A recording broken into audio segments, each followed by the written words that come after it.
કારણ કે હાલ અમારું ભાડું રેપિડો કંપનીએ ઘટાડી નાખ્યું છે, 12 રૂપિયા કરી નાખ્યું છે અને અમને 15 રૂપિયા અને 60 પૈસાનું અમારું ભાડું હતું જે કિલોમીટરનું, એમાંથી ઘટાડીને આટલું કરેલું છે. એ બદલ અમે આ બધા ભેગા થયેલ છે ભાઈ. અને અમારા આગળ રિક્ષાના જે એસોસિએશનના આગેવાન છે રાહુલભાઈ અને કેતનભાઈ, બંને સાથે અત્યારે રેલીમાં જઈ ચૂક્યા છે. રેપિડો કંપનીની ઓફિસ દ્વારા થાય છે અને હાલ અમારે રેપિડો કંપનીને એટલું જ કહેવાનું છે કે જો આજની તારીખમાં આ નિર્ણય નહીં લેવાય તો કાલથી રેપિડો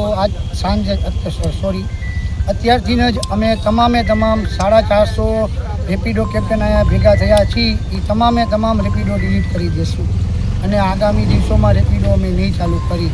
અમારે ઓનલાઈન રિક્ષા નથી આપવી જો ભાવ વધારો ન થાય તો.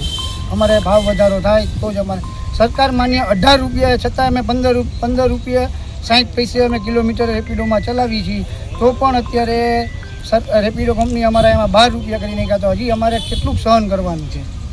અમારા રોજિંદા ધંધામાં જો આવું થશે તો અમે નહીં ચલાવી રેપિડોની મનમાની.